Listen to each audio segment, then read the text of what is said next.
Properties of charge क्या होती हैं। तो कुछ गिनी चुनी प्रॉपर्टीज हैं जिनको हमें याद रखना है। पहली प्रॉपर्टी की अगर हम बात करें, पहले सिर्फ आपको समझना है, उसके बाद जैसे आपको चार्जेस के बारे में लिखवाया गया ऐसे आपको इसके बारे में भी लिखवाया जाएगा, बट पहले सारा कंसंट्रेशन समझने पर रखें इसका। तो क्या होता है प्रॉपर्टीज ऑफ चार्ज में, पहली प्रॉपर्टी ये होती है कि अगर कहीं पर लाइक चार्जेस हैं, कैसे चार्जेस हैं आपके, लाइक चार्जेस। अब ये लाइक चार्जेस कौन से होते हैं, लाइक चार्जेस होते हैं जो एक जैसे हों। एक जैसे मतलब इलेक्ट्रॉन और दूसरा भी इलेक्ट्रॉन, या फिर प्रोटॉन और दूसरा भी प्रोटॉन, यानी दोनों कैसे हैं, सेम सेम, इलेक्ट्रॉन इलेक्ट्रॉन है या प्रोटॉन प्रोटॉन है, इनको बोलते हैं लाइक चार्जेस। और एक होते हैं अनलाइक चार्जेस। कौन से चार्जेस होते हैं, अनलाइक चार्जेस। तो अनलाइक चार्जेस कौन से होते हैं, समझ गए होंगे आप। अनलाइक चार्जेस कौन से होते हैं, जो अपोजिट होते हैं। अपोजिट कौन होते हैं, जैसे कि इलेक्ट्रॉन हो गया और प्रोटॉन हो गया, सिंपल भाई। इलेक्ट्रॉन प्रोटॉन दोनों अपोजिट नेचर के, एक के पास प्लस है एक के पास माइनस। तो अभी क्या काम करते हैं, जो लाइक चार्जेस होते हैं ना, वे एक दूसरे को रिपेल करते हैं। क्या करते हैं, एक दूसरे को रिपेल करते हैं। जैसे कि फॉर एग्जांपल आप देख सकते हैं, क्या माना सपोज कि ये एक इलेक्ट्रॉन है और ये भी एक इलेक्ट्रॉन है, तो ये क्या कहेगा, ये इसको कहेगा कि दूर चला जा। कहाँ चला जा, दूर चला जा। और ये वाला इसको भी क्या करेगा कि तू भी दूर चला जा। तो यानी कि ये दोनों क्या करेंगे, एक दूसरे को रिपेल करेंगे, कि एक दूसरे से मुंह फेर के चले जाएंगे ऐसे। तो ये क्या हुआ, आपका रिपल्शन हुआ। क्या हुआ, आपका रिपल्शन, यानी कि दो सेम चार्जेस, चाहे इलेक्ट्रॉन ले लो वो भी ऐसे जाएंगे, और या फिर प्रोटॉन ले लो तो वो भी ऐसे ही जाएंगे। तो यानी कि हमने सबसे पहली प्रॉपर्टी क्या पढ़ी, सबसे पहली प्रॉपर्टी हमने ये पढ़ी कि जो लाइक चार्जेस होते हैं वो क्या करते हैं, रिपेल करते हैं। वो क्या करते हैं, रिपेल करते हैं, यानी कि एक दूसरे को रिपेल करते हैं। ये इधर जाएगा, ये इधर जाएगा, ये भी इधर जाएगा और ये भी इधर जाएगा। तो पहली प्रॉपर्टी कौन सी, like charges repel each other, लिखेंगे बाद, ठीक है ना। अब होता है अनलाइक चार्जेस। तो अनलाइक चार्जेस क्या होता है, एक दूसरे को अट्रैक्ट करते हैं, यानी कि एक पॉजिटिव है एक नेगेटिव, तो दोनों एक दूसरे को क्या कर लेंगे, अट्रैक्ट करेंगे। तो क्या होगा, ये क्या करेंगे, दूसरे को अट्रैक्ट, क्या करेंगे यहाँ पर, अट्रैक्ट। तो यानी कि ये इधर आएगा और ये इधर आएगा। तो ये होते हैं हमारे अनलाइक चार्जेस। तो unlike charges attract each other and like charges repel each other. तो पहली प्रॉपर्टी तो आप ये याद रखेंगे। अब देखो होता क्या है, यहाँ पर एक कॉन्सेप्ट और है जिसको मैं थोड़ा सा कैसे हाई लेवल पे लेके जा रहा हूँ। इस कॉन्सेप्ट को क्या, हमें ये तो पता चल गया कि ये दोनों एक दूसरे को या तो अट्रैक्ट करेंगे या ये दोनों एक दूसरे को रिपेल करेंगे। लेकिन अट्रैक्ट करें या करें रिपेल, ये दोनों एक दूसरे के ऊपर फोर्स लगाएंगे ना, चाहे वो अट्रैक्शन की हो और चाहे वो हो रिपल्शन की। तो फोर्स तो लगेगी ना, ये वाला इसके ऊपर फोर्स लगाएगा और ये वाला इसके ऊपर फोर्स लगाएगा, नहीं फोर्स तो लगने वाली है। तो वो फोर्स कितनी होगी, तो वो फोर्स किसने दी थी, वो फोर्स दी थी हमारे किसने, कूलम्ब्स लॉ ने। किसने दी, कूलम्ब लॉ ने। और वो कूलम्ब्स लॉ कब आएगा, वो आएगा आपका क्लास 12th के अंदर। फिलहाल आप उस टॉपिक से सिर्फ इतना याद रख सकते हैं कि इनके बीच में लगने वाली जो फोर्स होगी उस फोर्स की वैल्यू कितनी होगी, that is F is equals to K Q1 Q2 upon R square. ये होती है हमारी value of force between two charges. अब यहाँ पर F क्या है, F है फोर्स, K क्या है, यहाँ पर K एक कांस्टेंट होता है। यहाँ पर Q1 Q2 कौन होता है, Q1 होता है पहला चार्ज और Q2 होता है दूसरा चार्ज। जैसे कि यहाँ पर पहला चार्ज कौन है, पहला चार्ज हमारा ये रहा, ये कौन है, Q1। और दूसरा चार्ज कौन है, दूसरा चार्ज हमारा ये रहा, Q2। ऐसे ये पहला चार्ज हुआ, ये दूसरा चार्ज हुआ, ये पहला चार्ज हुआ और ये दूसरा चार्ज हुआ। और R क्या है, R है इन दोनों के बीच की सेपरेशन, यानी कि यहाँ से लेके यहाँ तक की डिस्टेंस कितनी है, यहाँ से लेके यहाँ तक की डिस्टेंस कितनी है, यानी दोनों चार्जेस के बीच में दूरी कितनी है, वो होती है R। तो इतनी फोर्स से वो अट्रैक्ट या रिपेल करते हैं। तो आपको क्या करना है, आपको बस ये फॉर्मूला याद रखना है, अगर आप रख सकते हैं, ठीक है ना। तो देखो अगर हम पढ़ ही रहे हैं तो थोड़ा सा अच्छा पढ़ लें ताकि हमारे आगे भी काम आए, ठीक है ना। जब हमको पढ़ना है, देखो ये वाला पॉइंट हमने टच किया तो उसी से रिलेटेड ये वाला पॉइंट है। अब अगर हम यहीं पर इसको डिटेल में पढ़ लें तो क्या होगा, इससे हमारे कॉन्सेप्ट मजबूत हो जाएंगे। ठीक है ना। ऊपर ऊपर पढ़ने से काम नहीं चलता। अब एग्जामिनर जो होता है ना, टॉपिक को डिटेल में लेके जाने लगे। एग्जामिनर जो करते हैं, क्या काम करते हैं, जो टॉपिक होता है, जो कॉन्सेप्ट होता है, उस कॉन्सेप्ट को डीपली पूछते हैं। ऊपर ऊपर से कोई नहीं पूछता। तो इसलिए जो भी पढ़ना है सॉलिड पढ़ना है। ऐसा नहीं करना कि हाँ बस नाम करना है, पढ़ाई कर रहे हैं। जो भी पढ़ना है सॉलिड पढ़ना है। इस अभी बताओ, आपको ये टॉपिक समझा, इसको बताने में कितना टाइम लगा?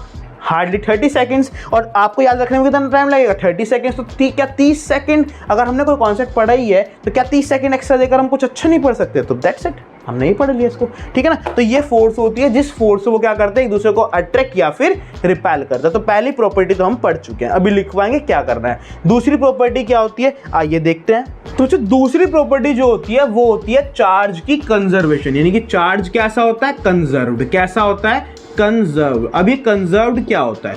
अगर आपको याद हो तो आपने छोटी क्लासेस में, यानी कि जब आपने ईवीएस या साइंस वगैरह आपने पढ़नी स्टार्ट की थी, तो वहाँ पर आपने कॉन्सेप्ट पढ़ा था कंजर्वेशन ऑफ मास, पढ़ा था ना, कंजर्वेशन ऑफ मास। अब वो कंजर्वेशन ऑफ मास में आपने क्या पढ़ा था? आपने वहाँ पर एक लाइन को रटा था, और वो लाइन क्या थी? The mass can neither be created nor be destroyed is known as conservation of mass. और उसको याद करके हमें ऐसा लगता था जैसे न जाने हमने कितने बड़े साइंटिस्ट बन गए, वो तो था ना, ठीक है ना। तो वो वहां पे आपने पढ़ा था कंजर्वेशन ऑफ मास पढ़ा था। तो वही कॉन्सेप्ट यहाँ पर है, लेकिन फर्क किस चीज का है? वो मास के रेस्पेक्ट में था, यहाँ पे किसके रेस्पेक्ट में होगा? चार्ज के रेस्पेक्ट में। तो वो क्या बोलता है? वो ये बोलता है कंजर्व चार्ज। क्या बोलता है? चार्ज इज कंजर्व का मतलब क्या होता है कि जो चार्ज होते हैं वो कंजर्व होता है। कंजर्व का मतलब ना तो कभी कोई चार्ज बन सकता और ना ही कभी कोई चार्ज डिस्ट्रॉय हो सकता। वो क्या होते हैं? वो सिर्फ एक बॉडी से दूसरी बॉडी पे क्या करता है? ट्रांसफर करते हैं। क्या करते हैं? एक बॉडी से दूसरी बॉडी पे ट्रांसफर करते हैं। यानी कि अगर मैं बात करूं, हमारे पास एक बॉडी है, तो ना तो कभी ये बॉडी क्या कर सकती, चार्ज को अपने ऊपर बना सकती है, यानी कि जनरेट कर सकती, और ना ये बॉडी किसी भी चार्ज को डिस्ट्रॉय कर सकती। क्या कर सकती है? हाँ, ये बॉडी या तो किसी से चार्ज ले सकती है या किसी को चार्ज दे सकती है, यानी कि चार्ज का ट्रांसफर तो कर सकती है, बट चार्ज को क्रिएट या डिस्ट्रॉय नहीं कर सकती। तो दूसरी प्रॉपर्टी कौन सी हुई? Charge is conserve. क्या हुई दूसरी प्रॉपर्टी आपकी? Charge is conserve. क्या लिखेंगे? बाद में बात करेंगे, पहले प्रॉपर्टीज के बारे में पढ़ लेते हैं। और थर्ड प्रॉपर्टी क्या होती है, आइए देखते हैं। थर्ड प्रॉपर्टी हमारी कौन सी होती है? थर्ड प्रॉपर्टी होती है आपकी एडिटिविटी। एडिटिविटी क्या होता है? शब्द पे मत जाएं कि शब्द बड़ा टफ है तो प्रॉपर्टी बड़ी टफ होगी, बहुत ही आसान प्रॉपर्टी है। क्या है?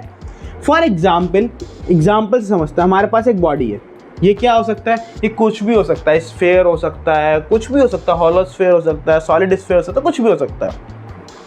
अब क्या काम करा? आपने देखा कि यहाँ पे चार्ज कौन है? +2 कूलाम है, +3 कूलाम है, +10 कूलाम है, +15 कूलाम है। ये चार्जेस हैं इसके पास। और अगर अब आपसे किसी ने पूछ ले कि बताओ इस पूरी बॉडी के ऊपर टोटल चार्ज कितना है, इस पूरी बॉडी के ऊपर टोटल चार्ज कितना है, तो आप क्या करोगे? आप सिंपल इसको क्या कर सकते हो? आप जोड़ सकते हो 2 + 3 + 15 + 10, तो कितना हो गया? ये हो गया आपका 5, 20 और 30, तो कितना हो गया आपका? 30 हो गया। कितना हो गया? 30 कूलाम। तो आप क्या कह दोगे? आप कह दोगे कि इस बॉडी के पास टोटल चार्ज कितना है आपका? 30 कूलाम। कितना चार्ज है आपका? 30 कूलाम। तो आप यहाँ पर चार्जेस को क्या कर पा रहे हो? चार्जेस को आप ऐड कर पा रहे हो। क्या कर पा रहे हो? चार्जेस को ऐड कर पा रहे हो। तो ये क्यों कर पा रहे हो? क्योंकि चार्ज कैसी प्रॉपर्टी शो करता है? एडिटिविटी की प्रॉपर्टी शो करता है। कैसी प्रॉपर्टी शो करता है? एडिटिविटी, यानी कि हम उसको आपस में जोड़ सकते हैं। तो ये थर्ड प्रॉपर्टी होती है कि चार्ज कैसी प्रॉपर्टी शो करता है? एडिटिविटी प्रॉपर्टी शो करता है, यानी कि उसको हम आपस में जोड़ सकते हैं, ठीक है। फोर्थ प्रॉपर्टी क्या होती है? आइए देखते हैं। तो हमारी फोर्थ प्रॉपर्टी कौन सी होती है?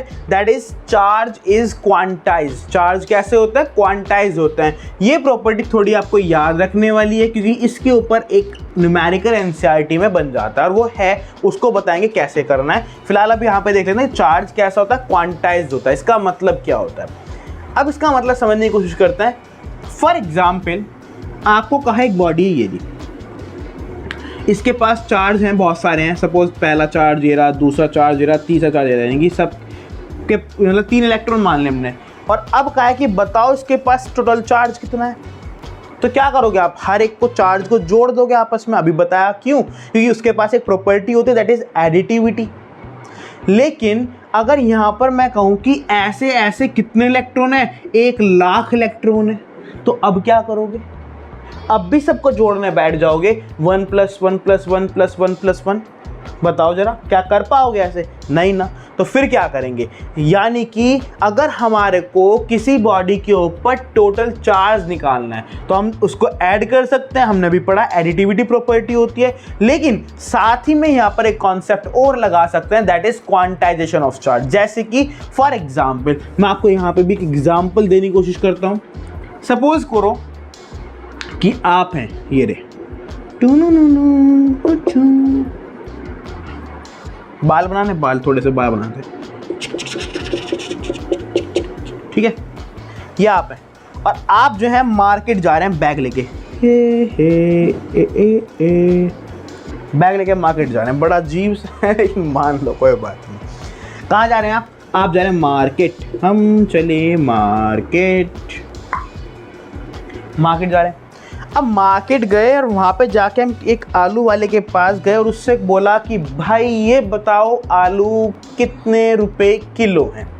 क्या पूछा उससे कि आलू कितने रुपए किलो हैं। तो उसने कहा कि भैया जी ज़्यादा महंगे तो नहीं है, बस 20 रुपये किलो चल रहे हैं। क्या चल रहे हैं? 20 रुपये किलो। तो ये क्या दिया आपको उसने? ये दिया उसने रेट। क्या दे दिया उसने आपको? रेट, कि हाँ कितना रेट चल रहा है? 20 रुपये किलो चल रहा है, ठीक है। अब आपने कहा अच्छा भैया 20 रुपये किलो है, चलो कोई नहीं, आप एक काम करो, हमारे कितने किलो आलू पैक कर दो? हमारे 5 किलो आलू पैक कर दो। कितने कर दो? 5 किलो आलू पैक कर दो, ठीक है। तो उसने कहा भैया ठीक है, हम 5 रुपये किलो आपके आलू पैक कर देते हैं।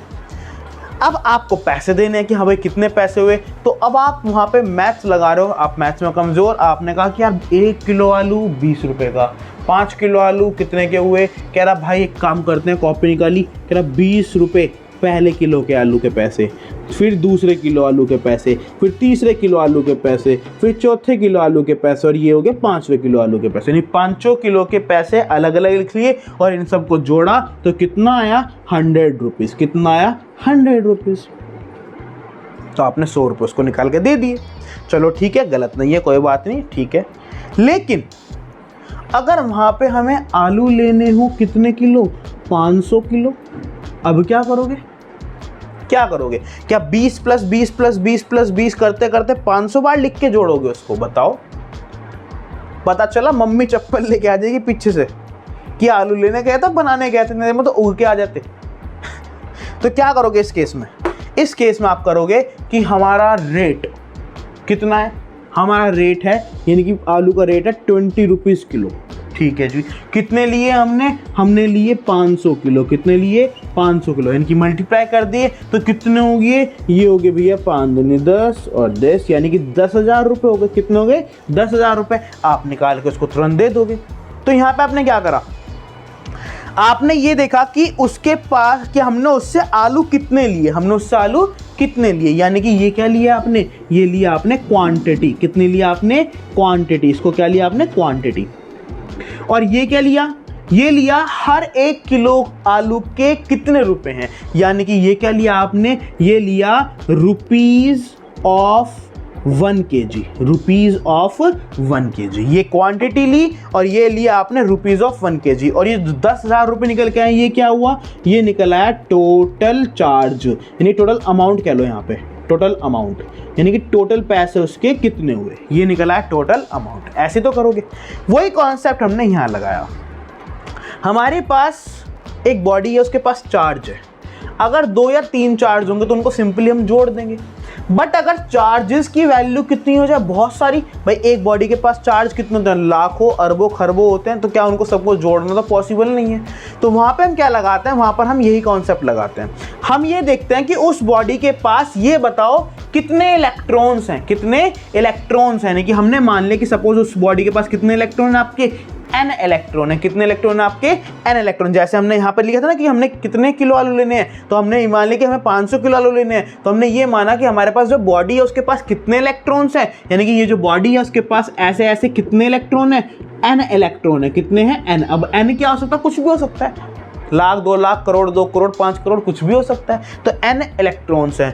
अब क्या करा था, हमने देखा था कि 1 किलो आलू कितने हैं, तो अब हम क्या देखेंगे, अब यहाँ पे हम देखेंगे कि हर एक इलेक्ट्रॉन के पास चार्ज कितना है, हर एक इलेक्ट्रॉन के पास चार्ज कितना है। तो सबसे पहले हमने देखा कि कितने इलेक्ट्रॉन्स हैं और हर एक इलेक्ट्रॉन के पास चार्ज कितना है। अगर हम उन दोनों की मल्टीप्लाई कर दें तो क्या निकल आया था, यहाँ पे निकल आई थी टोटल अमाउंट, तो यहाँ पे क्या निकल आएगा, टोटल चार्ज। क्या निकल आएगा, टोटल चार्ज। तो टोटल चार्ज कैसे निकाला हमने, सबसे पहले ये देखा कि हमारे पास कितने नंबर ऑफ इलेक्ट्रॉन्स हैं, फिर हमने ये देखा कि हर एक इलेक्ट्रॉन के पास चार्ज कितना है, तो हमने टोटल अमाउंट निकाल दी। भाई एक एग्जांपल और ले सकते हैं। फॉर एग्जांपल आपको कहा कि आपके रूम में कितने बच्चे हैं, 10 बच्चे हैं। कितने बच्चे हैं, 10 स्टूडेंट्स हैं, और हर एक स्टूडेंट के पास कितने रुपीज़ हैं, 5 रुपीज़ हैं। कितने रुपीज़ हैं, 5 रुपीज़ हैं। और कोई कहने लगे कि आपके पूरे कमरे में कितने पैसे हैं, तो आप क्या करोगे, आप ये तो करोगे 10 बच्चे हैं, हर एक के पास 5 रुपये हैं, तो कितने रुपीज़ हो गए, 50 रुपये,